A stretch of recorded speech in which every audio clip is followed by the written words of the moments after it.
Terus, Pak. Terus, Pak. Bismillahirrahmanirrahim. Assalamualaikum warahmatullahi wabarakatuh. Waalaikumsalam Waalaikumsalam. warahmatullahi wabarakatuh. A'udzu billahi minasyaitonir rajim. Bismillahirrahmanirrahim. Alhamdulillahilladzi amada dinal islami bil muallimina wal muta'allimin. Asyhadu an la ilaha illallahul malikul haqqul mubin. Wa asyhadu anna sayyidana wa maulana Muhammadan abduhu wa rasuluhu shadiqul wa'dil amin. Amma ba'd. Al-Mukarram, Bapak dosen, Bapak Dr. Iyad yang telah hadir, yang saya hormati dan semoga Allah muliakan. Juga rekan-rekan seperjuangan, para mahasiswa, mahasiswi S2 PAI Universitas Islam Nusantara yang saya hormati dan semoga Allah muliakan. Pertama-tama marilah kita panjatkan puja dan puji syukur kehadirat Allah Subhanahu wa taala.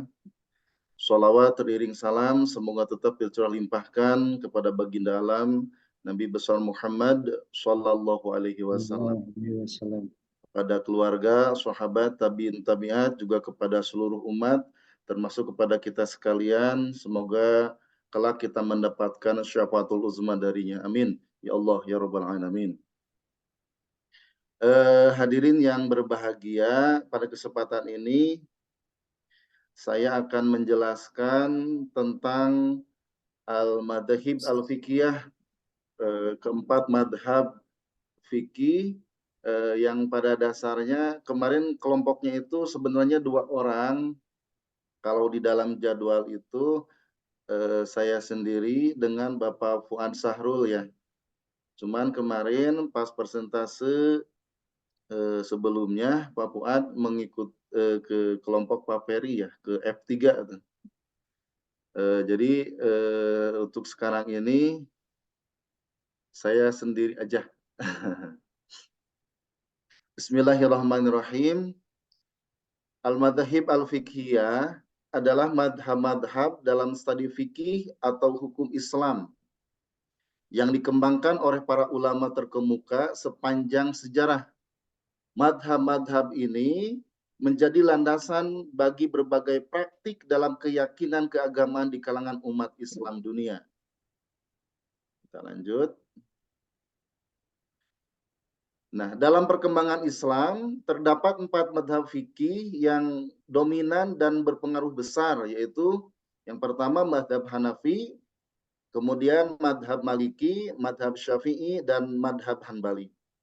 Masing-masing madhab ini memiliki sejarah, karakteristik, dan kontribusi yang unik dalam membentuk pemikiran dan praktik keagamaan di dunia Islam. Dalam slide ini kita akan membahas secara komprehensif tentang latar belakang, ajaran pokok, serta persamaan dan perbedaan antara keempat madhab fikih tersebut. Yang pertama adalah Abu Hanifah atau yang dikenal dengan madhab Hanafi. Abu Hanifah nama lengkapnya adalah An-Nu'man bin Sabit, adalah pendiri dari madhab Hanafi, salah satu dari 4 madhab fikih utama dalam Islam. Lahir di Kufah, Irak pada tahun 699 Masehi. Abu Hanifah terkenal sebagai seorang ahli hukum yang sangat berpengaruh dan memiliki kontribusi besar dalam perkembangan jurisprudensi Islam. Madhab Hanafi dikenal dengan pendekatan rasionalitas dan penalaran hukumnya yang kuat. Abu Hanifah mengembangkan metodologi ijtihad yang menekankan pada penggunaan akal atau ar-ra'yu dan analogi atau qiyas dalam menetapkan hukum. Selain berlandaskan pada Al-Quran dan As-Sunnah, ajaran utama mazhab ini meliputi prinsip-prinsip seperti kemudahan atau taisir, mengutamakan kemaslahatan umum, serta memberikan toleransi dan fleksibilitas dalam penerapan hukumnya. Pendiri mazhab Hanafi, Abu Hanifah adalah seorang ulama besar yang hidup pada abad ke-8 Masehi, adalah pendiri dari mazhab Hanafi yang menjadi salah satu 4 mazhab fikih terbesar dalam Islam. Metodologi hukum Hanafi itu yaitu berpijak pada Al-Quran dan Al-Hadis, kemudian menggunakan analogi atau kias dan ikhtisan dan urf atau adat tradisi dalam menetapkan hukum-hukum fikih. Pengaruh dan perkembangan, mazhab Hanafi memiliki banyak pengikut terutama di wilayah Asia Tengah, Turki, Pakistan, dan India. Dia memiliki pemikiran hukum yang fleksibel dan kontekstual. Selanjutnya adalah Malik bin Anas atau yang biasa disebut dengan madhab Maliki. Malik bin Anas adalah salah satu ulama terkemuka dalam sejarah perkembangan hukum Islam. Dilahirkan di Madinah pada tahun 711 Masehi. Malik bin Anas merupakan pendiri madhab Maliki, salah satu dari 4 madhab fikih yang paling berpengaruh di dunia Islam. Madhab Maliki dikenal dengan karakteristiknya yang menekankan pada praktik dan tradisi yang berlaku di Madinah, tempat Nabi Muhammad SAW tinggal dan melaksanakan ajaran Islam. Malik bin Anas berpendapat bahwa praktik dan tradisi di Madinah merupakan sumber otoritatif dalam menetapkan hukum selain Al-Quran dan As-Sunnah. Selain itu, mazhab Maliki juga mempertimbangkan aspek kemaslahatan atau urf dan adat istiadat masyarakat dalam pengambilan hukum keputusan Islam. Dalam mazhab Maliki terdapat prinsip-prinsip seperti prioritas pada praktik dan tradisi Madinah, penekanan pada upaya mencari jalan tengah, dan fleksibilitas dalam penerapan hukum yang menyesuaikan dengan konteks sosial budaya. Mazhab ini memiliki pengaruh yang kuat terutama di wilayah Afrika Utara dan Spanyol Islam. Malik bin Anas dan mazhab Maliki. Imam Malik bin Anas adalah salah satu ulama besar Islam yang mendirikan mazhab Maliki, salah satu dari 4 mazhab fikih yang diakui. Mazhab Maliki berpusat di Madinah dan sangat menekankan pada praktik dan tradisi Nabi serta para sahabat. Mazhab Maliki memprioritaskan penggunaan hadis Nabi dan praktik para sahabat di Madinah. Kemudian Imam Malik terkenal dengan keilmuan dan kehati-hatiannya dalam menetapkan hukum fikih. Mazhab Maliki berkembang pesat di Afrika Utara dan Spanyol Islam atau di Andalusia. Selanjutnya, yang ketiga adalah Asy-Syafi'i atau mazhab Syafi'i. Asy-Syafi'i nama lengkapnya adalah Abu Abdullah Muhammad bin Idris Asy-Syafi'i. Adalah pendiri dari madhab Syafi'i, salah satu dari 4 madhab fikih utama dalam Islam. Lahir di Gaza, Palestina pada tahun 767 Masehi. Asy-Syafi'i dikenal sebagai seorang ulama besar yang memiliki kontribusi signifikan dalam perkembangan jurisprudensi Islam. Madhab Syafi'i merupakan sintesis antara pendekatan rasionalitas madhab Hanafi dan pendekatan tradisionalisme madhab Maliki. Asy-Syafi'i menekankan pentingnya berlandaskan pada Al-Quran dan As-Sunnah sebagai sumber otoritatif dalam menetapkan hukum, namun juga menggunakan metode analogi atau kias dan konsensus atau ijma sebagai instrumen ijtihad. Mazhab ini dikenal dengan keseimbangan, modernisasi, dan kehati-hatiannya dalam menetapkan hukum. Ajaran utama mazhab Syafi'i meliputi prinsip-prinsip seperti prioritas pada Al-Quran dan Al-Sunnah, penggunaan analogi yang ketat, penekanan pada aspek kepastian hukum, serta fleksibilitas dalam penerapan hukum dengan mempertimbangkan kemaslahatan umum. Mazhab Syafi'i memiliki pengaruh yang luas, terutama di wilayah Timur Tengah, Asia Tenggara, dan Afrika Timur. Selanjutnya Ahmad bin Hambal atau yang biasa disebut Madhab Hambali. Ahmad bin Hambal adalah pendiri dari Madhab Hambali, salah satu dari 4 madhab fikih utama dalam Islam. Lahir di Baghdad, Irak pada tahun 780 Masehi, Ahmad bin Hambal dikenal sebagai seorang ulama besar yang terkenal dengan keteguhannya dalam mempertahankan sunnah Nabi Muhammad SAW. Mazhab Hambali dicirikan oleh pendekatan yang sangat literal dan tradisional dalam menafsirkan sumber-sumber hukum Islam, terutama Al-Quran dan hadis. Ahmad bin Hambal menekankan pentingnya berpegang erat pada teks-teks suci dan menolak penggunaan analog atau kias atau pertimbangan akal atau ar-ra'yu yang berlebihan dalam menentukan hukum. Mazhab ini dikenal dengan sikap yang ketat, literal, dan cenderung konservatif dalam merespon perubahan zaman. Ajaran utama mazhab Hambali meliputi prinsip-prinsip seperti prioritas pada Al-Quran dan As-Sunnah, penolakan terhadap bid'ah atau inovasi dalam agama, dan penekanan pada aspek moral dan spiritual dalam beragama. Mazhab ini memiliki pengaruh yang kuat terutama di kawasan Semenanjung Arab dan sebagian wilayah Timur Tengah.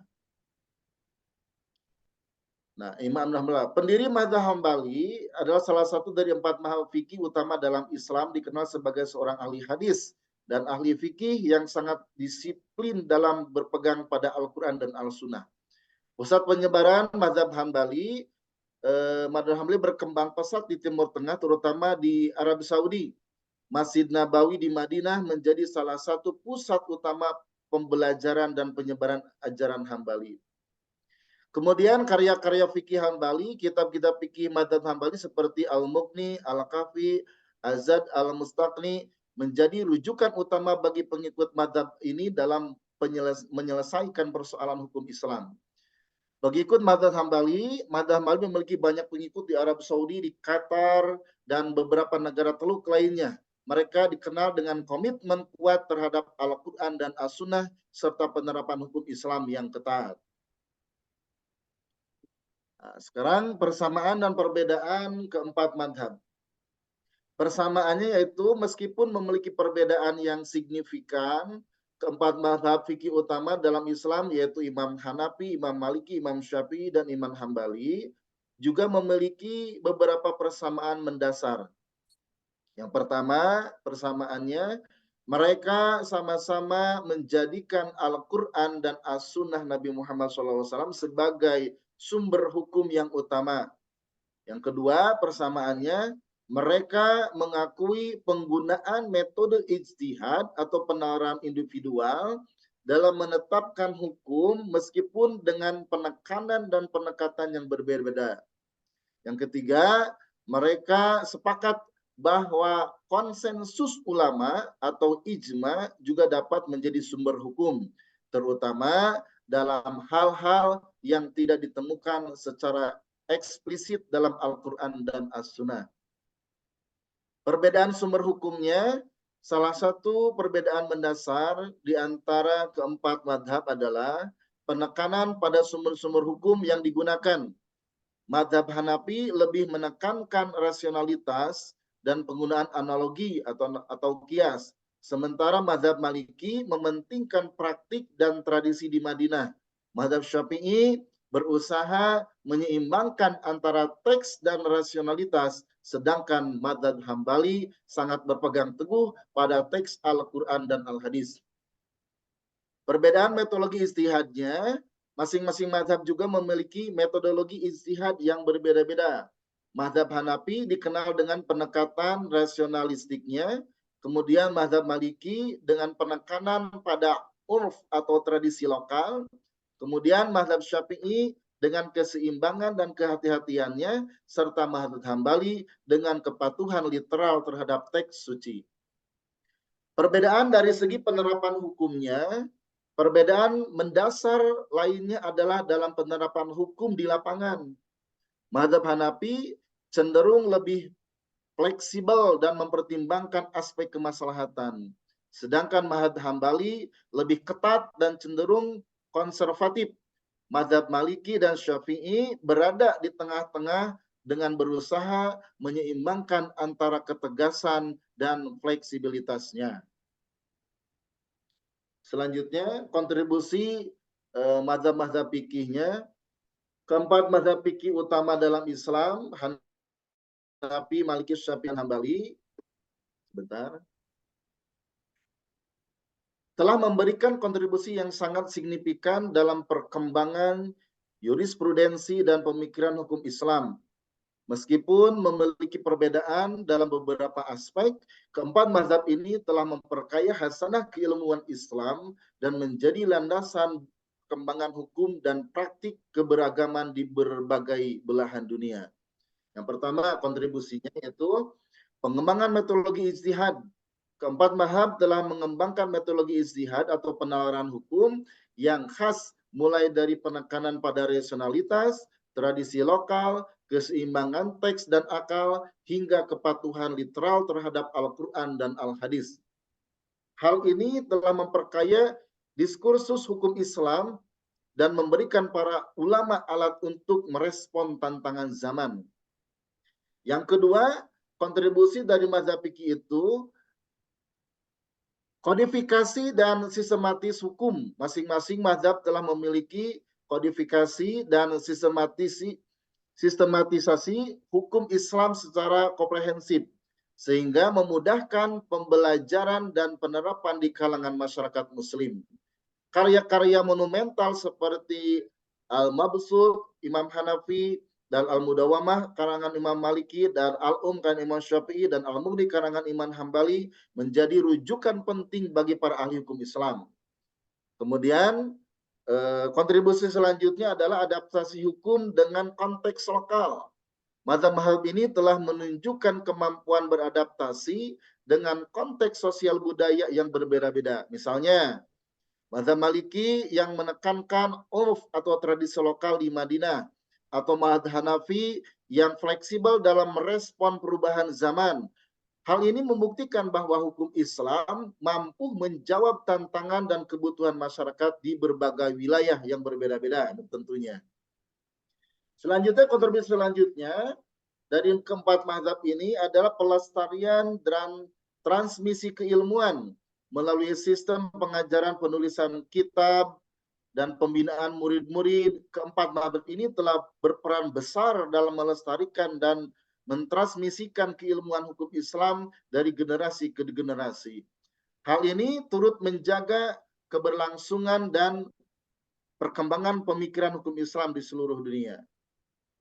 Bentar.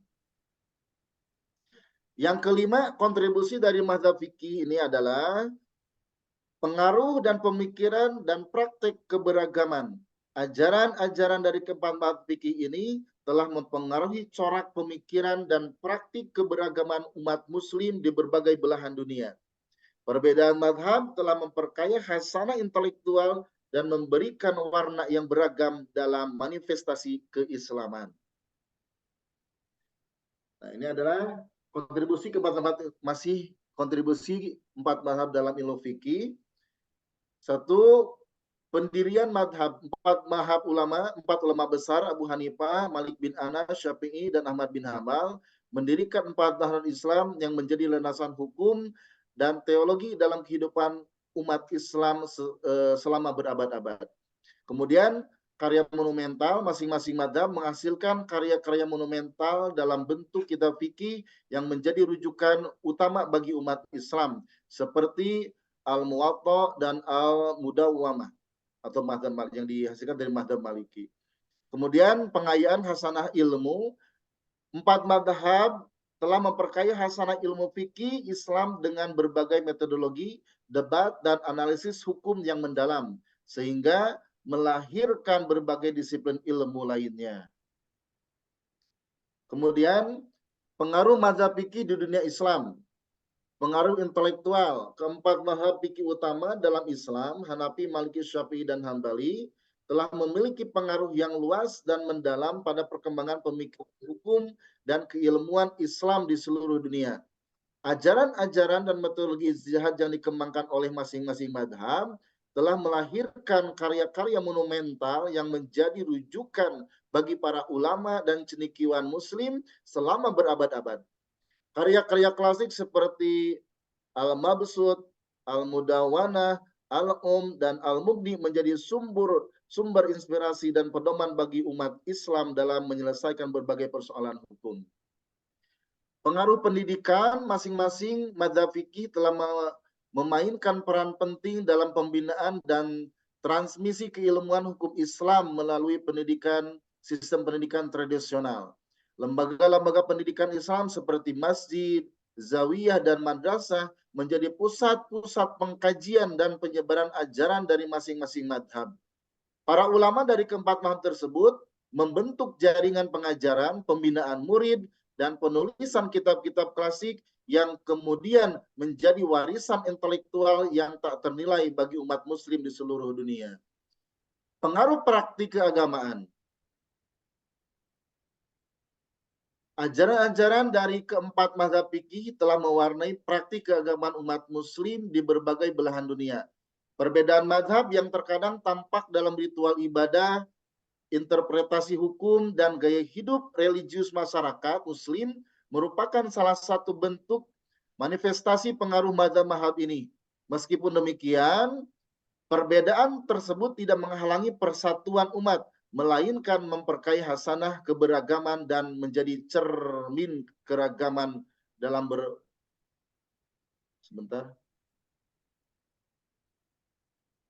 keragaman dalam menjadi cermin keragaman budaya Islam yang kaya akan tradisi. Pengaruh dan pada kepemimpinan, keempat mazhab fikih juga telah memiliki pengaruh dan yang signifikan pada kepemimpinan dan tata kelola pemerintahan di berbagai dinasti dan kerajaan Islam sepanjang sejarah. Para penguasa muslim seringkali menganut salah satu mazhab tertentu dan menggunakan ajaran-ajarannya sebagai landasan dalam pengambilan kebijakan baik di bidang hukum, administrasi, maupun sosial budaya. Hal ini tentu memperkuat legitimasi kekuasaan dan menjadi identitas bagi dinasti-dinasti Islam yang berkuasa. Selanjutnya, pengaruh empat mazhab di dunia. Dari dominasi geografis, masing-masing mazhab memiliki wilayah pengaruh yang kuat di berbagai negara muslim. Kemudian ada warisan intelektualnya, karya-karya ulama fikih dari keempat mazhab menjadi landasan bagi tradisi keilmuan Islam.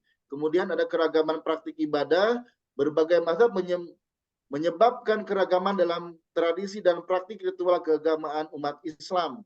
Empat mazhab Islam ini telah memberikan pengaruh yang signifikan di seluruh dunia muslim. Masing-masing mazhab memiliki wilayah geografis yang kuat dengan pengikut setia di berbagai negara. Selain itu, karya-karya intelektual dari ulama keempat mazhab juga menjadi warisan berharga bagi tradisi keilmuan Islam. Perbedaan mazhab juga menciptakan keragaman dalam praktik ritual dan tradisi keagamaan umat muslim di seluruh dunia. Relevansi mazhab fikih di era modern sekarang. Di era modern yang ditandai dengan perkembangan teknologi, globalisasi, dan perubahan sosial yang cepat, keberadaan mazhab-mazhab fikih dalam Islam masih tetap relevan dan penting, meskipun terkadang dianggap kaku dan konservatif. Ajaran-ajaran dari keempat mazhab utama, yaitu Imam Hanafi, Imam Maliki, Imam Syafi'i, dan Imam Hambali, justru mampu memberikan panduan dan kerangka berpikir bagi umat muslim dalam menjawab tantangan zaman. Fleksibilitas dalam kemampuan adaptasi yang ditunjukkan oleh masing-masing mazhab menjadikannya tetap diperhitungkan dalam pemikiran hukum Islam kontemporer. Salah satu relevansi utama mazhab fikih di era modern adalah kemampuannya untuk menjembatani antara tradisi lama dengan tuntunan perubahan zaman. Dengan metodologi ijtihad khas, setiap mazhab berusaha menginterpretasikan sumber-sumber hukum Islam, yaitu Al-Quran dan Al-Hadis, agar dapat diterapkan secara bijaksana dalam konteks sosial, ekonomi, budaya yang terus berubah. Pendekatan rasional mazhab Hanafi, penekanan pada kemaslahatan mazhab Maliki, keseimbangan mazhab Syafi'i, maupun kepatuhan literal mazhab Hambali, semuanya memiliki keunggulan dalam merespon tantangan modern. Selain itu, keragaman mazhab fikih juga menjadi aset penting bagi dunia Islam dalam menghadapi kompleksitas persoalan kontemporer, perbedaan pendekatan dan sosial hukum yang ditawarkan oleh masing-masing mazhab, memberikan ruang bagi umat muslim untuk memilih alternatif terbaik sesuai dengan kondisi keyakinan, kebutuhan mereka. Hal ini juga memperkaya hasanah intelektual dan memfasilitasi dialog serta pembaruan dalam pemikiran hukum Islam. Relevansi selanjutnya yaitu pada akhirnya relevansi mazhab fikih di era modern terletak pada kemampuannya untuk tetap menjadi sumber inspirasi, bimbingan, dan solusi bagi umat muslim dalam mengarungi tantangan zaman dengan menyeimbangkan antara tradisi dan modernitas. Mazhab ini terus membuktikan bahwa hukum Islam tetap dinamis, fleksibel, dan mampu beradaptasi dengan kemajuan peradaban manusia. Adaptasi kontekstualnya, empat mazhab fikih mampu beradaptasi dengan tantangan zaman, menawarkan solusi yang relevan terhadap isu-isu kontemporer. Kemudian integrasi keilmuannya, kajian multidisipliner dengan madhab sebagai landasan memungkinkan integrasi keilmuan Islam yang komprehensif. Kemudian keseimbangan ijtihad, keberadaan empat mazhab mendorong keseimbangan dalam mengembangkan ijtihad dan membuka ruang interpretasi yang luas. Kemudian persatuan umat, sikap moderat dan toleran antara madhab menjadi fondasi untuk memperkuat persatuan persaudaraan umat Islam. Walaupun berbeda madhab, tapi antara madhab satu dengan madhab yang lainnya tetap bersatu dengan konteks saling menghargai, saling menghormati antara pendapat satu madhab dengan madhab yang lainnya. Implikasi praktis, satu warisan intelektual Islam yang kaya. Keempat mazhab fikih utama dalam Islam, yaitu Hanafi, Maliki, Syafi'i, dan Hambali, memiliki telah memberikan kontribusi yang tak ternilai bagi pembentukan hasanah intelektual yang jurisprudensi Islam. Masing-masing mazhab telah mengembangkan metodologi ijtihad yang khas, memproduksi karya-karya monumental, serta memainkan peran penting dalam transmisi dan pelestarian keilmuan hukum Islam selama berabad-abad. Warisan ini menjadi fondasi kokoh bagi perkembangan pemikiran dan praktik hukum Islam kontemporer. Keragaman memperkaya wajah Islam. Bentar.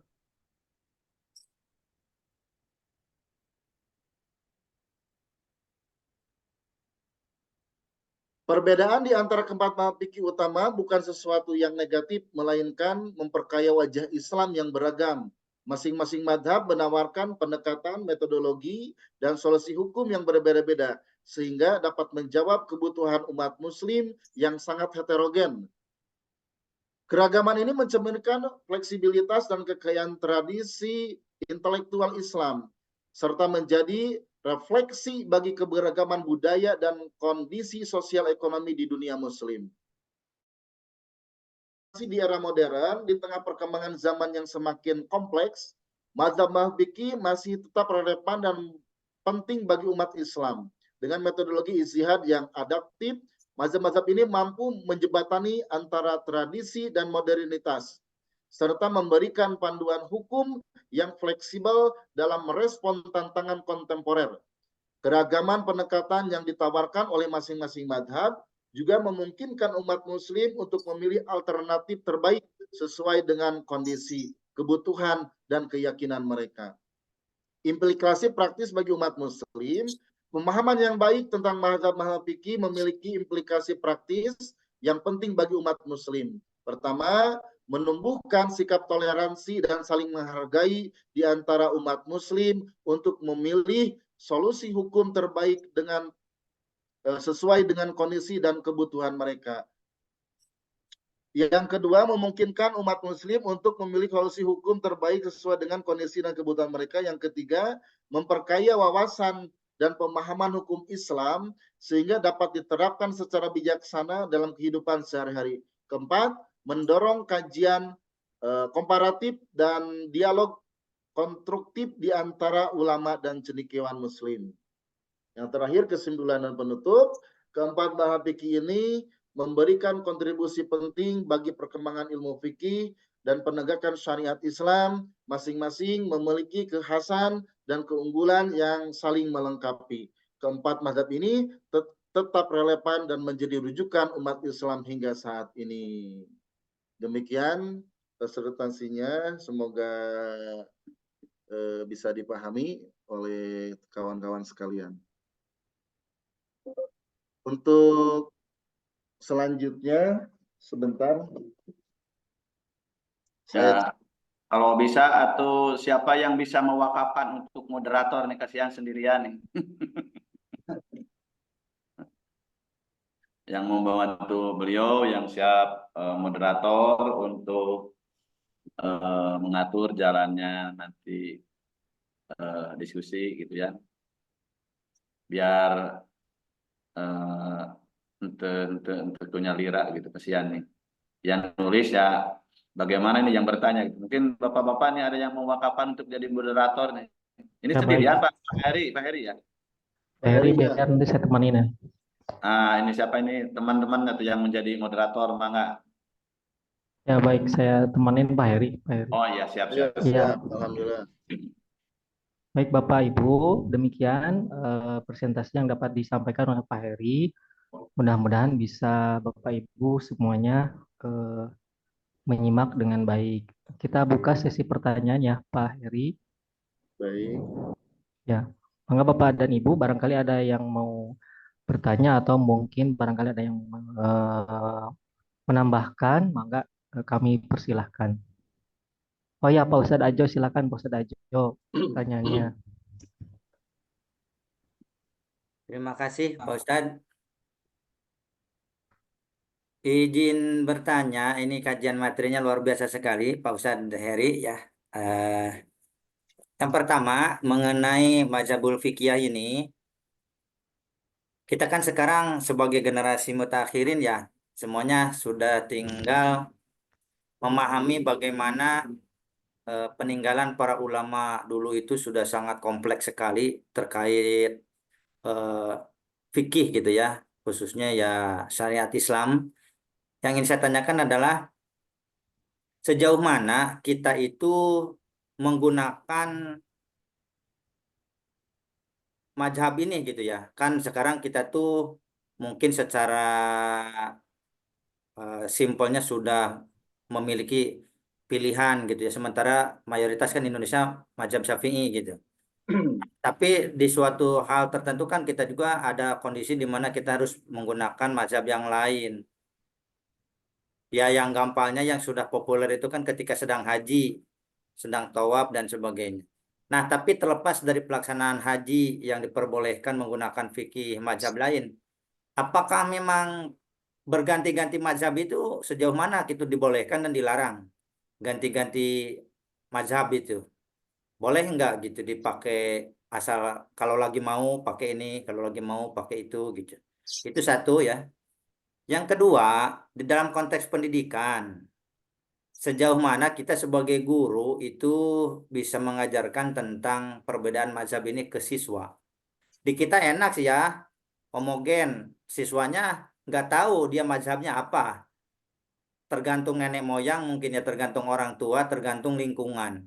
Tapi kalau misalnya suatu saat kita menghadapi siswa yang heterogen, dalam satu kelas itu ada 4 mazhab gitu. Nah, bagaimana kita memposisikan, meletakkan, sebetulnya kita tuh harus berpegang yang mana gitu. Apakah 4-4-nya harus kita wadahin atau harus kita ambil satu yang kita pegang teguh gitu ya. Kalau dalam konteks pendidikan. Itu jadi bagaimana? Bagaimana kita menghadapi kalau siswa heterogen ada 4 mazhab di situ gitu yang dipegang oleh siswa itu gitu ada 4-4-nya. Terima kasih Pak Ustadz. Wassalamualaikum warahmatullahi wabarakatuh. Waalaikumsalam Ya, warahmatullahi wabarakatuh. Ya, terima kasih Pak Ustadz Ajo pertanyaannya. Satu Sambung lagi, dulu Pak Heri. satu lagi aja. Oh, satu lagi ya, karena di Pak Ustadz Ajo udah banyak pertanyaan. Tenang Pak Heri, nanti ada Pak Ustadz awal, ada Pak Iya. Ustadz Ibra, nanti yang bantu Pak Ustadz Wawan nanti. Yang siap Karena bantu. Tuhan, karena Tuhan.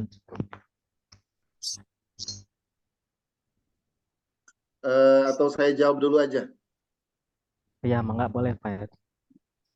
Bismillahirrahmanirrahim. Terima kasih Bapak Ustadz Ajo yang telah menyampaikan pertanyaannya. Ini pertanyaan yang sangat baik sekali. Yang pertama, sejauh mana kita menggunakan madhab pada kehidupan sehari-hari. Walaupun memang pada kenyataannya kita boleh bertasbih ya, berpindah madhab pada keadaan-keadaan tertentu. Nah, untuk masalah bermadhab itu sebaiknya memang kita tidak diperkenankan untuk berpindah-pindah madhab yang dianggap mudah. Hanya diambil misalkan antara perbandingan antara Syafi'i dengan Hambali ini kita buat perumpamaan. Di madhab Syafi'i itu cara membersihkan najis itu hanya dengan menghilangkan najisnya, kemudian cukup dibasuh 3 kali dengan air. Tetapi kalau di madhab yang lain, misalkan di madhab Hanafi, misalkan membersihkan madhab itu harus dibuang dengan yang terkena najisnya. Kalau terkena kulit itu kebayang kan, harus dicangkel dengan kulit-kulitnya seperti itu. Nah, kita ngambil yang mudah. Nah, masuk ke Syafi'i. Kemudian ada hal lain yang lebih mudah, misalkan dari segi bersentuhan kulit. Kalau di madhab Syafi'i itu bersentuhan kulit antara laki-laki dan perempuan yang bukan mahram itu batal. Walau mau baik ada syahwat ataupun tidak ada syahwat, itu batal hukumnya. Tapi menurut madhab yang lain, misalkan bersentuhan kulit itu tidak batal kecuali ada syahwat. Kita ngambil yang madhab yang lainnya gitu. Tapi sesuai pengalaman yang saya jalani di masyarakat itu, memang sekarang itu sangat kompleks ya, penyatuan atau tasbih antara madhab satu dengan madhab yang lain. Contoh misalkan di dalam sholat madhab Syafi'i itu harusnya seperti ini, tapi dia seperti itu. Nah, pas ditanya kamu madhab apa? Sama madhab Syafi'i itu seperti ini. Nah, itu banyak sekali ya penggunaan madhab, pencampuran madhab yang tidak sesuai dengan keilmuan yang terjadi di masyarakat. Entah itu problematikanya apakah kurang keilmuannya atau misalkan atau apapun bisa terjadilah seperti itu. Itu mungkin Pak Ustadz Ajo mengenai menggunakan madhab, sejauh mana kita menggunakan madhab di kehidupan kita sehari-hari itu. Memang sejak dilahirkan pun kita ada yang bermadhab Syafi'i, ada juga yang bermadhab lain. Cuman di Indonesia kan kebanyakan mayoritas adalah bermadhab Syafi'i. Nah, seperti yang setelah tadi saya jelaskan, walaupun kita berbeda-beda madhab, tapi pada kenyataan, pada pada konteks aslinya di masyarakat itu biasanya ada saling menghargai. Misalkan di madhab Hambali, sholatnya baca bismillahnya itu dipelankan. Kemudian tidak memakai kunut dan sebagainya. Tapi tatkala ada ulama besar di Arab Saudi berkunjung ke Masjid Istiqlal, itu tetap dia menghargai madhab yang ada di mana? Madhab yang ada di Indonesia, yang notabene mayoritas adalah madhab Syafi'i. Maka dia pun berusaha menghargai dengan membaca bismillahnya dikencengkan gitu, didaharkan. Seperti itu Pak Ustadz Ajo. Kalau ada yang lain ingin menambahkan silahkan, atau Pak Ustadz Ajo sendiri ingin menambahkan, silakan Pak Ustadz Ajo. Sebelum saya menjawab ke pertanyaan yang kedua. Nah, itu betul sekali Pak Ustadz. Itu menariknya memang ketika dihadapkan dengan ustadz-ustadz di daerah sama di kota gitu ya. Kalau di kota cenderung heterogen dan lebih ke moderat. Sedangkan di kampung itu kan letterlek gitu ya. Yang dulu pernah saya sampaikan, perbedaan taraweh aja sampai antara ustadz dan murid itu, antara saya dengan guru saya aja sampai kamu teh kudu puguh katanya. Ya mau 23 mau 11 nah tuh bisa nah gitu Nah, jadi sejauh mana itu nanti kita itu kalau memang kata saya teh Pak Ustadz, kalau misalnya mau fikih sumul sempurna fikih pakai sama muamalahnya sama hukum yang lainnya dong, jangan taraweh doang kata saya teh, digituin mana lagi cicing gitu. Nah, kan hukum-hukum dalam imam fikih itu kan bukan hanya taraweh. Dalam kitab kitab al-muwatta, kitab-kitab ulama fikih itu kan sebetulnya banyak bab-babnya itu. Tapi nu dicomot teh perbedaannya dengan taraweh weh, sehingga itu membuat perdesakan-desakan gitu ya, gesekan-gesekan. Nah, jadi sejauh mana kita ada disebut menyimpang atau tidak? Kayak tadi kita tuh Syafi'i gitu ya, karena NU mayoritas di kampung. Tapi pelaksanaan tarawih itu sebetulnya karena mayoritas masyarakat itu tidak mampu yang 23, jadi akhirnya 11. apakah dikatakan penyelewengan dari mazhab atau memang bagaimana itu? Itu agar kita lebih tercerahkan saja Pak Ustadz gitu. Betul. Memang sebenarnya tidak semudah itu kita berpindah madhab. Kalau kita mengambil satu madhab, ya udah di situ kita secara keseluruhan harus mengikuti madhab tersebut, kecuali ada momen-momen tertentu yang bersifat darurat. Nah itu kita diperbolehkan untuk mengambil paham dari madhab yang lain. Kalau pendapat saya ya, kalau kita ingin menganut madhab Syafi'i, ya udah keseluruhannya aja. Jangan kita campur adukan dengan madhab-madhab yang lain. Kalau kita mengambil madhab Hanafi, ya udah madhab Hanafi. Nah, kalau pendapat saya seperti itu Pak Ustadz Ajo. Jadi tidak boleh dicampur adukan antara satu madhab dengan madhab yang lain, kecuali dalam satu keadaan yang sifatnya darurat seperti pelaksanaan ibadah haji dan umroh dalam pelaksanaan tawaf. Nah, seperti itu. Nah, selanjutnya saya jawab pertanyaan kedua. Bagaimana mengajarkan perbedaan madhab di dunia pendidikan, terutama di sekolah ya? Apakah kita harus mengajarkan keempat-empat madhabnya ke anak didik kita? Ya, sebaiknya memang seperti itu. Karena kalau kita tidak belajar keempat madhabnya, madhab kan sebenarnya banyak ya, bukan hanya empat, cuman yang paling banyak diikuti, paling banyak pengikutnya adalah madhab yang empat ini. Biasanya kalau seseorang mengkekeh hanya mempelajari satu keilmuan dari satu madhab, itu biasanya timbul kepanatikan misalnya seperti itu. Misalkan ada yang sholat, tangannya di sini. Ini Allahu Akbar. Oh, kita saha. Sesat. Kemudian dari segi pengamalan ilmu fikihnya juga kan bermacam-macam ragamnya gitu.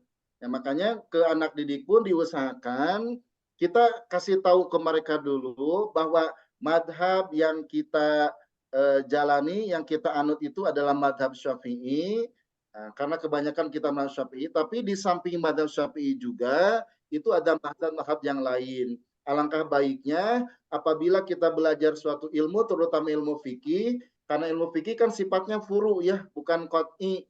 Kalau furu itu berarti ada banyak pendapat, ada banyak madhab juga, kemudian ada qola, ada qila, di sana juga ada sebagian pendapat para ulama, sebagian besar, ada sebagian kecil pendapat para alim ulama. Di sana juga banyak terdapat kajian-kajian yang dikeluarkan atau hasil-hasil keilmuan yang dipatenkan oleh para alim ulama, baik ulama yang menganut kepada mazhab Syafi'i, Hanafi, Hambali dan yang lainnya seperti itu. Nah, makanya ajarkan dulu madhab yang kita anut, setelah kita ajarkan Imam Syafi'i misalkan, kita ajarkan juga kalau kita kasih tahu juga perbedaannya dengan mazhab-mazhab yang lain supaya tidak terjadi kepanatikan ya. Wah, temenang itu harus gini, harus gini, harus gini. Biasanya seperti itu apabila kita memandang suatu keilmuan hanya dari satu sudut pandang saja.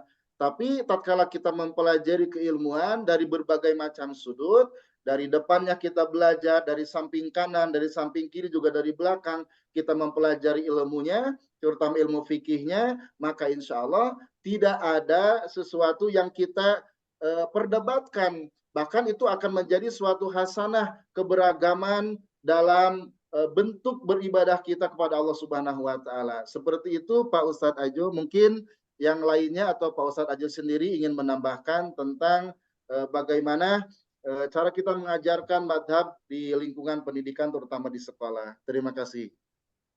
Ya, baik. Pak Heri, terima kasih atas jawabannya yang luar biasa ya. Barangkali dari Bapak Ibu yang lainnya ada yang mau menambahkan terkait masalah kepada peserta didik kita untuk mengajarkan bagaimana tentang fikih ini atau furu'iyah ini. Ada yang mungkin seperti ini, seperti ini, seperti ini. Mungkin ada yang mau menambahkan lagi dari Bapak Ibu yang lainnya. Pak Ustadz Wawan, ada Pak Ustadz Wawan barangkali? Bisa sharing ilmu Pak Ustadz Wawan?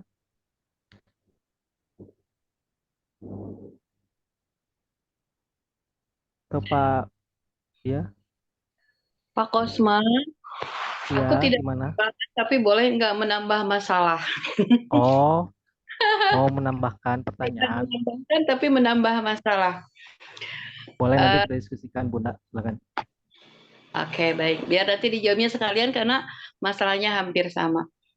Iya. Baik, terima kasih atas waktunya Bapak Moderator, Pak Heri juga yang memaparkan materinya dengan sangat luar biasa. Kasus nih, sebetulnya masih homogen dengan masalah sebelumnya. Biasanya kalau lagi sholat, kebetulan kan kalau di sekolah itu zuhur sama asar masih di sekolah. Anak-anak pasti sholatnya berjamaah masih di sekolah. Karena kami pulang bubar 3:30, lalu sholat berjamaah jam 4 baru dipulangkan. Ketika sholat, biasanya kan kalau sholat itu kan memang keterangannya tidak boleh ada jarak satu dengan yang lainnya. Namun yang bikin lucu, ketika kita sholat, kita pelajari Imam Syafi'i bahwa hal-hal yang membatalkan sholat 3 kali bergerak juga sudah membatalkan sholat gitu kan dalam satu keterangan. Namun ini ada satu kejadian di mana anak-anak kalau sholat kaki itu kan harus menempel. Ketika kita sudah sujud, ketika berdiri lagi, itu pasti akan bergeser, tidak akan selalu menempel, pasti sesuai dengan gerakan kita. Tapi ada nanti yang dikejar-kejar tuh si kaki itu. Ketika ia berdiri lagi, nggak deket, nggak nempel, kejar lagi. Nggak nempel. Nah itu malah jadi apa satu apa ya hal-hal yang memang di luar dugaan menurut kita, tapi anak-anak memang ada yang melakukan hal seperti itu. Nah, ketika kita akan menyampaikan di kelas, membahas itu, dimulainya dari mana gitu? Karena memang kita berarti artinya akan banyak muncul berbagai pendapat yang pasti yang seperti itu ya di dalam kelas akan banyak pendapat ini Bu begini atau Pak ini begini. Kami memahaminya seperti itu. Nah, itu banyak muncul memang sudah dibahas. Namun ini terjadi lagi sekarang ketika ia salat, artinya berarti kita tidak bisa berhenti sampai di situ. Terus harus menyampaikan itu. Nah, ini terjadi lagi hal-hal yang memang semacam itu. Dari mana kita memulainya? Sementara kalau mereka harusnya ditegur pada saat itu, diingatkan oleh yang tahu pada saat itu, misalnya guru yang ikut berjamaah di sana. Tapi memang biasanya diserahkan lagi kepada guru agama. Sementara guru agama kan adanya tidak selalu ada dengan anak-anak. Artinya kejadian itu bisa saja kita lupa ketika di kelas kita ngebahas langsung fokus ke hal lain gitu. Nah, bagaimana cara mengatasinya itu? Nah, masih homogen sih dengan soal-soal sebelumnya bagaimana menyampaikan dari mana memulainya. Itu saja Pak Kosma, terima kasih. Ya, baik. Terima kasih, Bu Nu. Mangga, sebelum kepada Pak Heri, barangkali ada yang berikan tanggapan terlebih dahulu dari yang lainnya.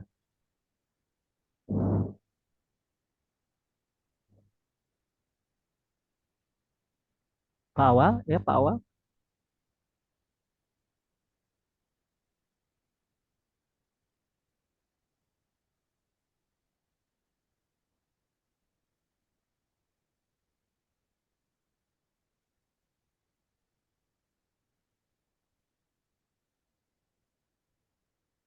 Pak Dokter Wilujeng Enjing hapunten teka sapa tembete sampai nge.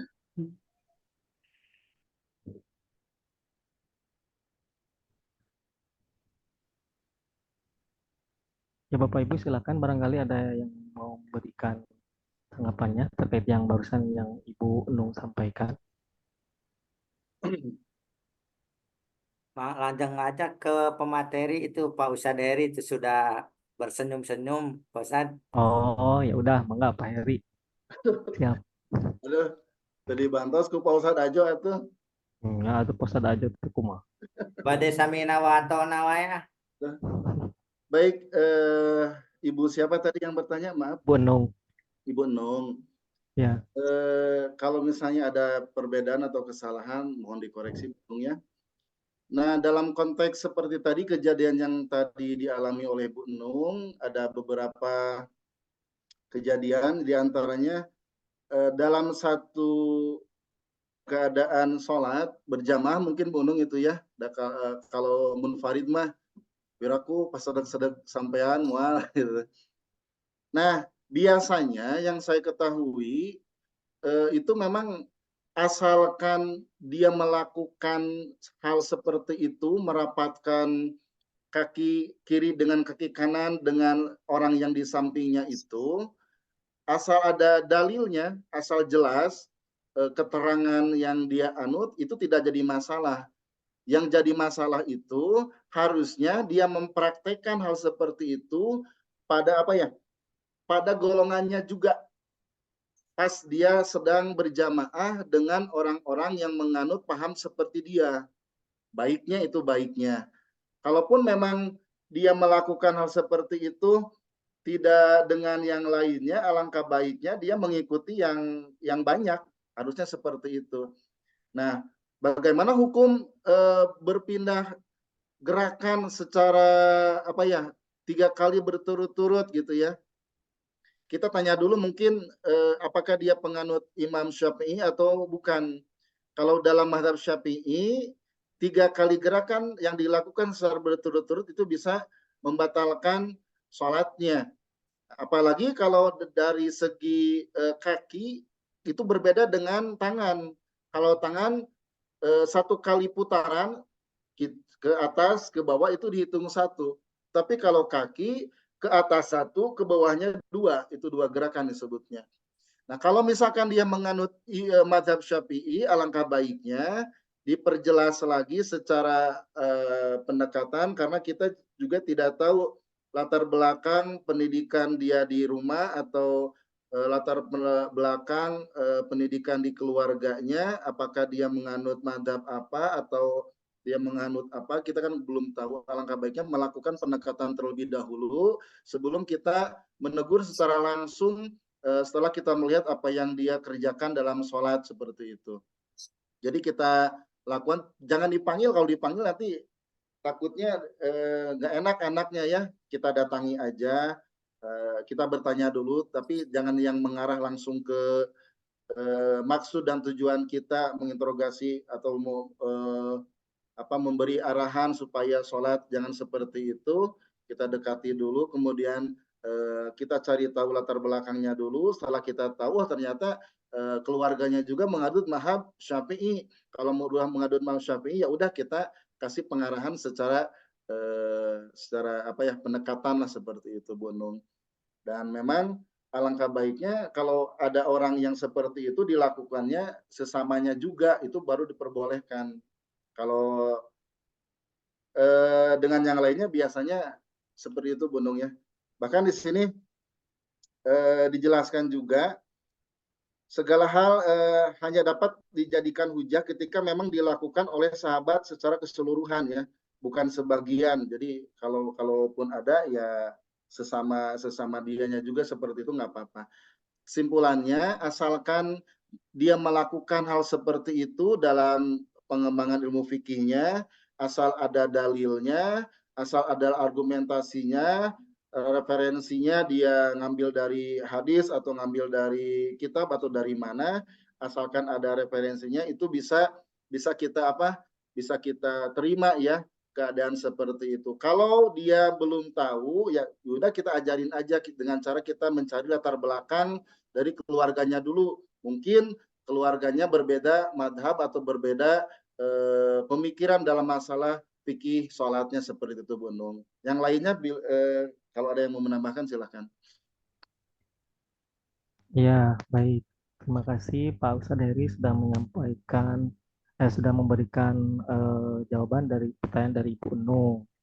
Barangkali ada yang Pak Ibu dari yang lainnya.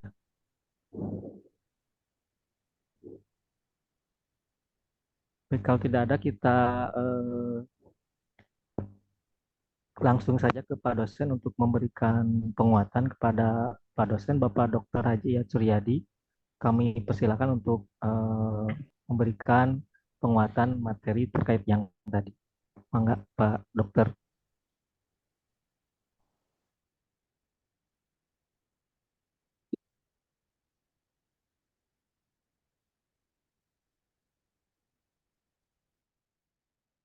Terima kasih. Assalamualaikum warahmatullahi wabarakatuh.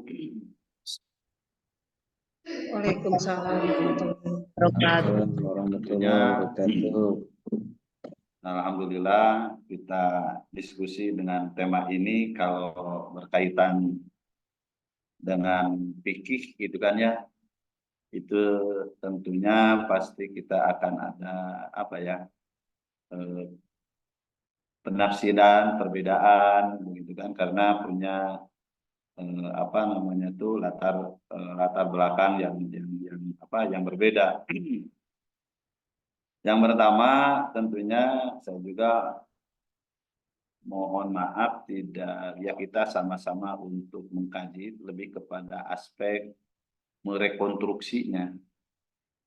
Adapun berbicara tentang kerangka berpikir dari berbagai macam mazhab, ya kan. Kalau kita yang kenal tentunya mazhab di dalam fikih itu kan ada ada 4 ya. Yang kita kenal Imam Malik, Abu Hanifah, Imam Syafi'i, tadi Imam Hanafi. Jadi padahal secara umum sebetulnya mazhab dalam fikih itu kalau tidak salah ada 12 imam ya yang berafiliasi pada mazhab Ahlus Sunnah wal Jamaah ya. Cuma ya, murid-muridnya mungkin termasuk beliau gitu kan, rajin menulis dan tentunya dekat juga dengan penguasa yang punya kebijakan politik sehingga begitu cepat menyebar pemikiran beliau. Kita kenal Abu Hasan Al-Basri, Abu Hanifah, Al-Auza'i, Sufyan Tsauri, terus lagi Malik bin Anas, Sufyan bin Uyainah, Imam Asy-Syafi'i, Ahmad bin Hambal, Daud bin Ali As-Subuni, gitu. Ishaq bin Rawaih, gitu. Abu Saur Ibrahim bin Khalid Al-Kalabi. Itu sebetulnya termasuk mazhab yang berafiliasi terhadap Ahlus Sunnah wal Jamaah. Nah, cuma yang kita pahami, yang berkembang di kita ini ya, yang masyhur itu yang 4 itu. Yang tadi kita diskusikan yaitu Imam Malik, Abu Hanifah, Imam Asy-Syafi'i dan Imam Hanafi. Nah, sehingga dalam memahami kaitan berpikir tentunya berbicara tentang masalah sebab terjadinya perbedaan atau sebab terjadinya mazhab itu setelah Nabi Muhammad SAW wafat, tentunya sebagian dari para sahabat pergi ke beberapa wilayah atau negeri yang menjadi tujuannya untuk menyiarkan agama Islam. Sehingga para tabi'in pun juga tinggal di wilayah berbeda-beda setelah menerima hadis daripada sahabat. Sehingga sampai pula kepada imam yang 4 itu sendiri. Sehingga terjadi perbedaan dalam memaknai penafsiran dalam kaitan fikih itu sudah pasti ya. Karena berbeda semacam kalau kita di Bandung begitu kan ya, pasti wudhu itu dengan air tawar. Tapi sebelum ada ketentuan kan air yang bisa mensucikan ada 7 ya. Kalau di Pamengpeuk bisa saja kita sholat duhur, air tawarnya susah pakai air hujan gitu kan. Nah, oleh karena itu kita berbicara tentang masalah mazhab Ahlus Sunnah wal Jamaah yang kita pahami. Tentunya tadi ada 4, padahal semuanya juga ada 12 dan sumber hukumnya hampir kita sama, tetap Al-Quran, sunnah, ijma sahabat, pendapat pribadi, kias, termasuk antara istifham dan huruf itu mungkin ada perbedaan di situ. Tapi utamanya yang jelas Al-Quran dan As-Sunnah itu yang menjadi di dalam kalau kita memahami tentang apa itu yang dikatakan mazhab itu, tentunya bagi seseorang bagaimana untuk apa namanya itu menentukan sesuatu hukum yang memang melihat situasi di daerah tersebut. Makanya kemarin sempat ada yang menyampaikan bahwa berbicara tentang masalah hukum apa hukum fikih ini, kita belajar yang mazhab itu idealnya apa namanya itu kita belajar tentang kerangka apa ya kerangka berpikirnya. Makanya ada mazhab itu dalam istilah fikih atau ilmu fikih setidak-tidaknya meliputi dua pengertian. Yang pertama, jalan pikiran yang digunakan seseorang mujtahid dalam menetapkan hukum satu kejadian. Yang kedua dimaknai atau ada juga pendapat bahwa fatwa seseorang mujtahid atau mufti tentang hukum satu kejadian.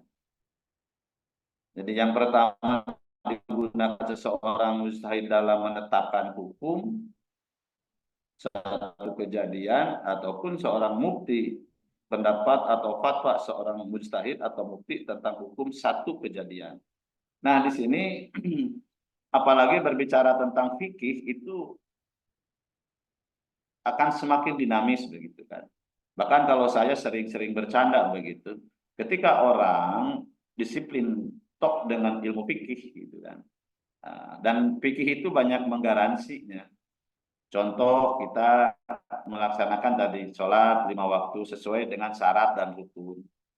Secara fikih kalau kita wudunya benar, syarat dan rukunnya benar ketika sholat kan, kita menyimpulkan bahwa sholat kita itu sah gitu kan ya. Nah, ketika sah itu begitu, itu pertanyaannya kita punya keyakinan pastinya mendapatkan pahala gitu kan. Itu mendapatkan pahala. Kalaulah kita terbatas dengan masalah fikih untuk menetapkan sesuatu hukum sah dan tidaknya, makanya ketika melihat sesuatu, nah kalau zaman Rasul ya tentunya belum muncul ilmu fikih, ilmu tauhid, ilmu kalam begitu, atau ilmu tasawuf. Karena pada saat itu ya segala permasalahan ya sangat statis, statisnya itu ya bisa selesaikan. Ketika ada masalah bertanya kepada Rasulullah selesailah. Ketika Rasulullah sudah tiada kan muncullah perbedaan. Ketika para ulama untuk mempermudah kita belajar, tentunya ada pengklasifikasian ini ilmu kalam, ini ilmu fikihnya, ada juga bagaimana untuk mengelola akhlak itu muncullah ilmu tasawuf. Nah, dengan perkembangannya semakin ke sini kita pun juga sering terjebak begitu kan ya. Orang yang memahami ilmu kalam setengah a priori terhadap ilmu fikih. Nah, orang yang memperdalam ilmu fikih justru fikih itu yang utama. Apa namanya itu menganggap biasa ilmu kalam. Ataupun sebaliknya gitu kan. Sampai sekarang ini ada sebuah perbedaan pendapat bahwa yang pertama itu bukan akidah dulu tapi tasawuf dulu, ihsan dulu begitu. Bagaimana kita mengenal Tuhan kalaulah kita dalam keadaan kotor gitu. Bagaimana kita mengenal tahu apa tentang keesaan Tuhan, kita bertauhid kalau jiwanya kotor. Maka yang pertama itu gitu. Kita harus ihsan. Nah, akhirnya ilmu tasawuf yang diutamakan. Makanya dulu lahirnya itu betulnya untuk mempermudah. Tapi sekarang ini ya kalau kita menyikapinya dengan sangat sederhana, justru dengan kefanatikan fan-fan ilmu itu sendiri. Mungkin ada orang fanatik dengan ilmu kalamnya, oh ini pesantren ilmu kalam, yang ini mohon maaf ya. Coba aja kita perhatikan cara ibadahnya lalawodeh gitu kan. Orang yang disiplinnya kencang ilmu fikihnya begitu. Kadang-kadang mengapriorikan hal yang seperti itu. Padahal itu merupakan satu kesatuan yang tidak kita pisahkan. Salah satu contoh tadi, misalnya ada ilustrasi ketika orang melaksanakan sholat secara fikih itu sah. Kalau berbicara sah, jaminannya harus kita mendapatkan pahala kan gitu kan. Bahasa dosen saya dulu ketika di filsafat nggak kebayang gitu. Ketika menghukumi seseorang sah dan tidak sahnya sampai dapat pahala dengan fikih begitu, nah, bisa saja di hadapan Tuhan saya sesuai wudunya benar, syarat dan rukun sholatnya pun juga benar, dapat waktu safnya pun juga tadi apa yang disampaikan ibu sesuai dengan aturan. Seharusnya ya Allah saya dapat pahala gitu kan. Nah, ya tapi kan kata Allah kamu ketika sholat itunya bukan mengharap kecintaan kepada aku, tapi kan kamu khusus sholat itu ingin dapat pujian, kan begitu. Bisa saja kan. Makanya ada semua permasalahan itu tidak bisa diselesaikan dengan ilmu fikih juga begitu kan ya. Tidak maksud saya tidak masuk ke dalam tadi boleh dan tidaknya itu tentu Bapak dan Ibu bisa lebih memaksimalkan tentang kerangka berpikir atau ya kerangka atau grand design, grand teori yang dikembangkan oleh yang minimal yang 4 mazhab itu, walaupun semuanya ada 12 ya, yang berafiliasi terhadap Ahlus Sunnah wal Jamaah, tapi yang kita kenal adalah pendapat-pendapat beliau yang 4 itu. Nah, cuma yang maksudnya di dalam rekonstruksi ini, tentunya kita pun juga jangan sampai terjebak dengan pemahaman yang sifatnya terkotak-kotak, yang sempit, seakan-akan kebenaran itu satu-satunya diukur dengan fikih, gitu kan ya, diukur dengan fikih. Nah, tadi disampaikan, saya juga sangat setuju pernah mengalami begitu, ketika ada satu pesantren yang besar begitu. Tarawehnya itu 21 gitu kan. 21 23 ya, 23 kan ya. Nah, 23 begitu. Ternyata waktu itu ada tamu Pak Amin Rais gitu. Nah, datang ke salah satu pesantren besar itu dan beliau mungkin tidak apa namanya itu akan berangkat lagi. Akhirnya kata Pak Kiai yang sekarang yang 11 gitu. Nah, kenapa yang 11? Saya sempat mau sampai yang 11. Beliau mengungkapkan ya kita bukan beribadah kalah dengan seseorang, tapi menghargai tamu. Beliau mau pergi lagi. Nah, kita nanti kalau mau nambah lagi, ya nanti setelah yang 11 ini sudah selesai gitu kan. Tinggal nambah begitu. Jadi sekarang pun juga kita melihat di pesantren-pesantren tertentu betul tadi apa yang disampaikan oleh pemateri. Kalau saya ya, karena mohon maaf ini sekali lagi kalau dalam kaitan fikih saya lebih kepada aspek pemikirannya gitu kan ya. Kalau kepada urusan masalah fikihnya saya hanya yang tahu sekedar garis besarnya saja. Nah, cuma kalau melihat dari aspek pemikirannya tadi lebih mengedepankan aspek toleransi. Sehingga hukum Islam itu kan kayak apa ya? Kayak karet bahasa kita ini. Di mana kita harus sempit, di mana kita harus melebar. Kecuali kalau pesantren, pesantren Bapak, para mahasiswa di sini punya pesantren yang aturan mainnya yang seperti itu, ya idealnya ketika tarawih 21 ya 23 lah kan begitu. Jangan sampai terbawa kalau saya punya pemahaman yang seperti itu. Ketika di lingkungan ini pun juga yang 11 begitu, ya mangga. Tapi kalau kita rajin yang 11 dengan yang 21, ya kali nggak jadi masalah. Ini kan untuk bukan berbicara benar yang salah begitu. Di sini berbicara benar dan salah, cuma kita mendiskusikan. Yang dikatakan tarawih itu apa gitu. Yang 11 itu apa, yang 21 itu yang gimana? Kekuatan hukumnya begitu kan. Nah, sekarang kan jarang orang yang menyampaikan berbicara tentang kekuatan hukumnya atau ilmunya dulu sehingga masyarakat diberikan kemasan. Kalau kita saja ini nasi padang, ini sudah misalkan ini dari Jawa gitu. Nah, menu begini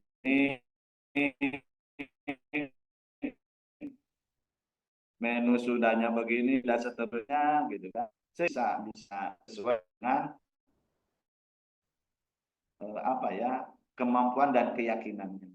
Nah, kalau saya di pesantren, kalau di pesantren yang sifatnya mungkin sudah jelas, ya Kalaulah mau mengacu terhadap pemahaman yang seperti itu, ya, kenapa tidak itu dipertahankan?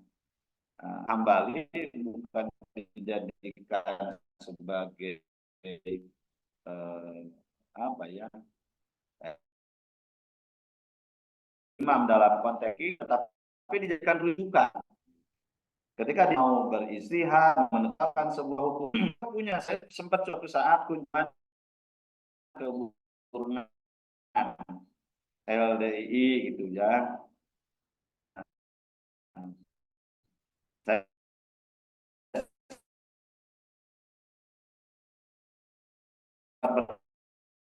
bertanya, banyaklah pertanyaan. Nah ini bagaimana untuk mengambil di LDII?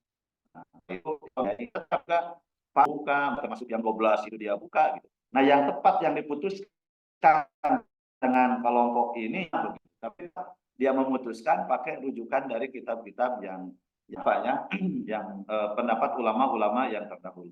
Jadi dalam konteks menetapkan hukum kita jangan serta merta mohon maaf dalam kaitan agama ya, kecuali dalam hal yang lain misalnya.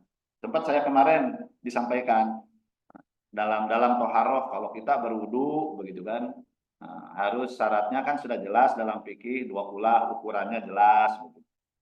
Tapi tatkala datang seorang dokter di situ, lah Pak ini tong dipakai untuk berwudu gitu kan. Kemarin saya sempat sampaikan. Karena ada racunnya, zat kimianya di situ. Gitu. Nah, walaupun secara lahiriah, secara fikihnya tidak berubah warnanya, rasanya pun juga tidak, begitu kan? Termasuk apa ukurannya pun juga melebihi, misalnya bak besar, begitu kan? Tapi secara ada dokter yang survei di situ ini karena kontaminasi ada zat tertentu. Ketika kita dipakai wudhu ini bisa melepuh kulitnya kan. Nah itu walaupun dia secara hadisnya tidak hafal begitu kan, Qurannya pun juga mungkin mohon maaf masih bagusan kita cara bacanya karena dia ahli di bidang itu, disiplin itu, ya mau tidak mau begitu kita pun juga ada 2 pilihan. Ya kan, mau yang pakai mana? Tapi saya yakin kita akan memilih kata dokter, walaupun mohon maaf tanda kutip mungkin berbicara Al-Quran dan Al-Hadisnya lebih banyak bapak yang hafalnya. Tetapi dalam konteks itu bisa menentukan. Nah, apakah kita mau mengikuti sang dokter ataukah mau kekeh bahasa Sunda? Nah, ini makan lebih dari 2 pula, tidak berubah rasanya kan gitu. Warnanya pun juga sama, sah saja pakai wudhu. Memang sah dipakai wudhu, tetapi bakal menimbulkan madarat gitu. Nah, sekarang itu semakin ke sini semakin berkembang. Nah, oleh karena itu maka baik ilmu fikih tentunya, ilmu fikih terutama itu akan dinamis. Kecuali kalau ilmu kalam ya, ilmu akidah ya nggak bisa begitu kan. Kalau ya nggak bisa apa ya, kalau memang sudah aturan mainnya bagi orang yang awam ya memang harus seperti ini. Orang yang kelas pemikirannya ke atas mungkin bisa saja gitu. Pernah saya sampaikan kan kemarin pun juga ketika saya datang begitu, dulu ada kiai saya kok bawa apa ya, bawa kambing begitu. Mau bangun rumah, aduh si eta mah menta wae nu kieu pasikeun racun teh Kang itu kan musyrik. Musyrik teh mah jang maneh gitu. Karena maneh mah can paham gitu. Hari jang saya mah teu musyrik lah gitu. Itu artinya ada yang begitu. Kenapa? Ente kan hafal diskusi jeung ngajinya. Saya mah hafal gitu. Memang dia ngobrol, nah ini cukup ini satu. Yang kedua ada dosen saya juga ketika berkurban. Kalau kita kan menyembelih kambing gitu kan. Biasa aturan main. Kalau dia tuh enggak, dia beli dagingnya ke Bulog berapa, yang beli di harga doma berapa, 3,5 juta dia beli kambing, beli daging ke Bulog 3,5 juta dibagikan dagingnya.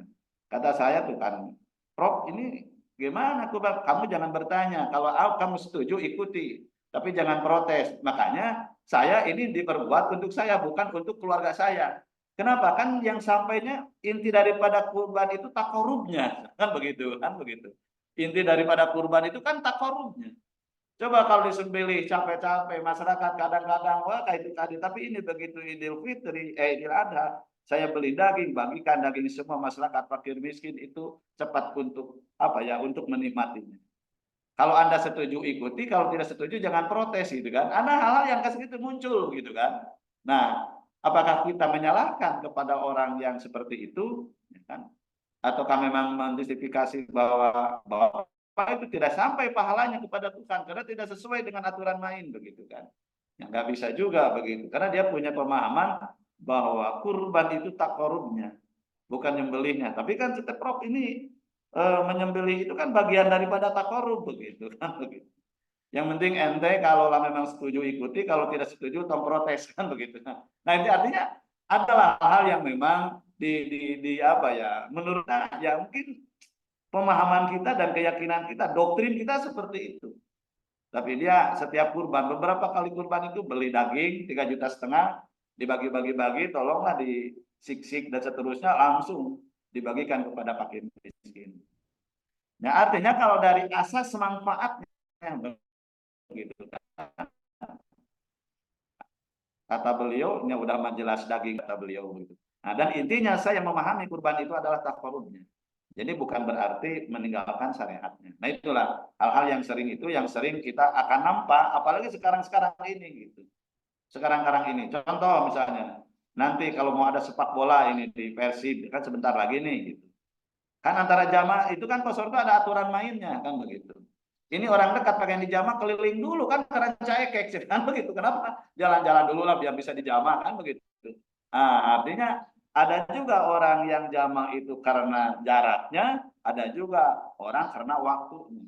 Kalau waktunya ini darurat walaupun dekat, sekarang kan karena macet dari sini ke Garut mungkin dulu tidak usah dijamah, tidak usah dikosor karena 1 jam juga sampai.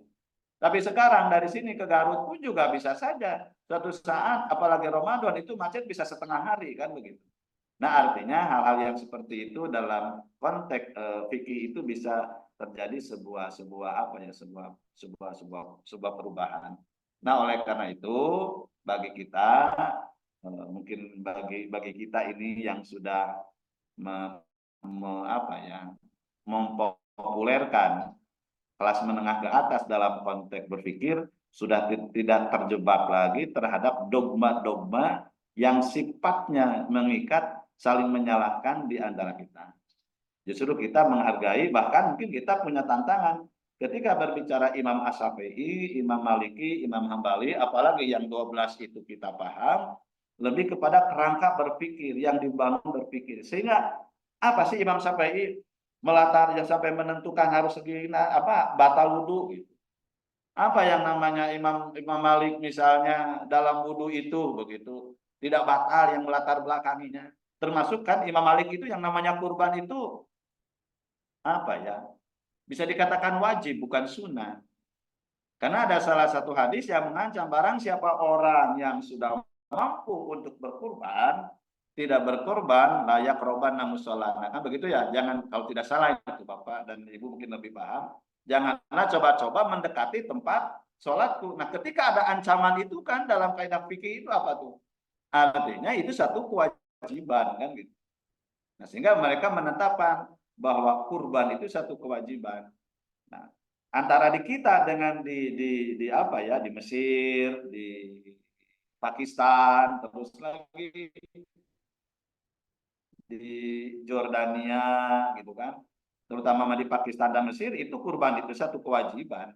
Kenapa? Karena ada ancaman bagi orang yang sudah mampu berkorban tidak melaksanakan korban layak roban musolana, janganlah mendekati tempat sholat bukan begitu. Itu ada satu ancaman, maka beliau menafsirkan, memahami bahwa itu adalah satu kewajiban.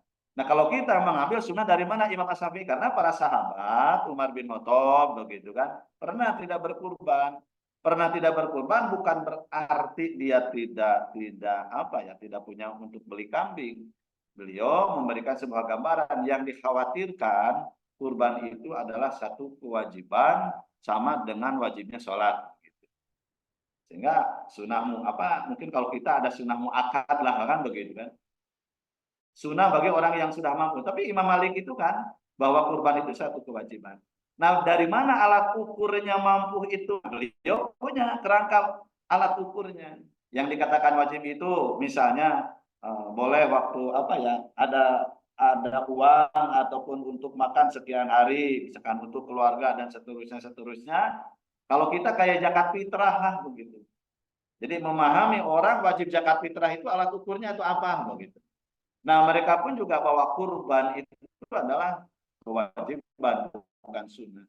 Nah, bagi orang yang mampu tidak berkorban itu adalah dosa. Di kita ini kan kadang-kadang orang yang mohon maaf mobilnya ada 2, rumahnya juga bagus dan seterusnya. Tapi ketika waktu kurban itu ya mungkin Bapak dan Ibu jadi pengurus DKM tahu persis, silahkan begitu kan begitu. Nah, artinya dalam konteks fikih gitu kan akan terjadi dinamika pemahaman-pemahaman yang berkembang di masyarakat. Nah, justru kita ini ditantang bagaimana merekonstruksi itu. Gitu. Kalau memang kita pusing begitu terlalu melebar A, B, C, makanya direkonstruksi, dikembalikanlah kepada pemahaman yang pokoknya. Ketika pemahaman yang pokoknya misalnya kita menganut Ahlus Sunnah wal Jamaah itu berbicara fikihnya yang 4 begitu kan ya. Kalau yang asli Imam Asy-Syafi'i itu kan kalau di kita ada Al-Wasliyah kan ya. Ya gitu ormasnya itu Al-Wasliyah kan. Kalau Al-Wasliyah udah jelas Syafi'i itu begitu kan. Nah, kalau kita yang mengaku NU tentunya ya kayak kita ini misalnya lebih kepada memang Asy-Syafi'i tetapi tetap yang 4 pun juga dijadikan rujukan. Kalau saya lihat bahwa alam ini ya Muhammadiyah pun juga sama walaupun dia hasil tarjih juga tetap pendapat itu yang menjadi rujukan. Persis pun juga melihat tentunya tetaplah pendapat-pendapat ulama yang karena kita paham sampai hari ini bukan tidak akan ya kayaknya susah untuk memunculkan lagi ulama-ulama yang memiliki kemampuan kayak Imam Malik, Abu Hanifah, Imam Asy-Syafi'i dan Imam Ghazali itu sangat susah sekali.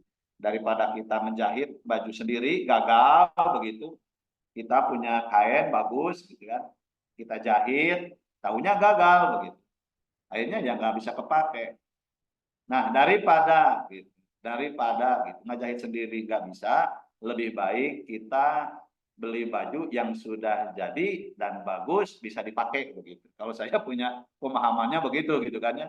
Kecuali kalau ya ngejahit-jahit untuk apa ya? Apa namanya itu untuk taplak, mungkin untuk yang sobek bisa lah. Tapi ketika yang besar gitu, jangan coba-coba kalau kita belum menguasai ilmu menjahit. Mas, ini ada saya kain sutra, tolong dijahitin. Oh siap gitu. Nah, lihat kita tidak punya kemampuan, kurang kemampuan gitu. Bisa ngejahit kain yang lain kan belum tentu tukang jahit itu juga bisa ngejahit kain sutra. Nah, ketika dijahit begitu dipakai begitu bukannya mendapatkan uang bayaran justru kegagalan. Nah, dalam kaitan hukum pun juga saya punya pemahamannya seperti itu.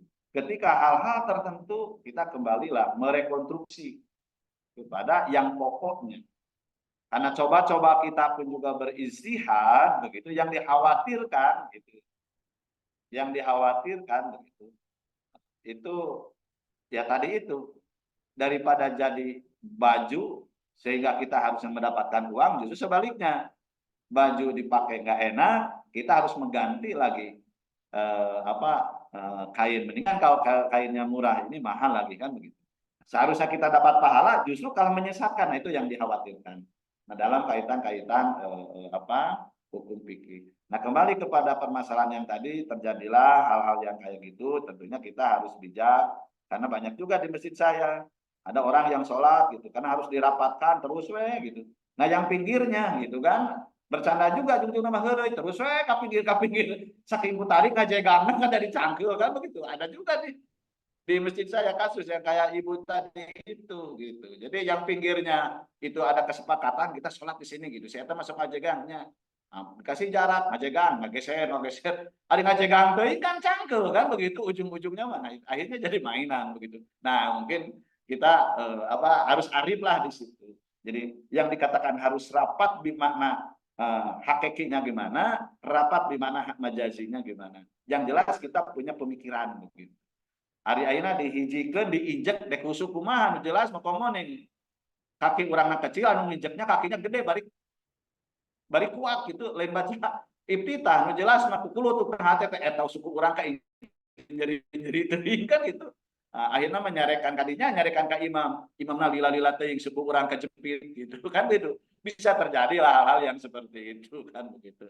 Nah oleh karena itu apa yang disampaikan oleh Ibu Nung tadi, ya kita lah sebagai guru tentunya punya beberapa referensi, beristihad di situ bahwa sab yang ini harusnya begini karena anak kalau saling menginjak itu Kak, mohon maaf kan begitu, tanda kutipnya jadi mainan ujung-ujung, jangankan anak kecil gitu.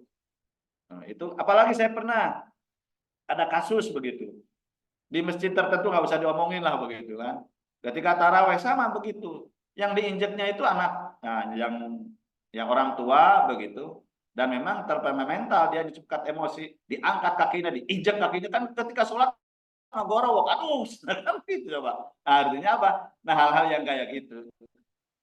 Nah, oleh karena itu ya kita harus memberikan juga sebuah pencerahan, pemahaman. Kalau hal-hal yang seperti itulah begitu, itu kita pun juga diberikan kemampuan secara logika kita, kemaslahatannya, kita berpikir, oh ya seperti ini.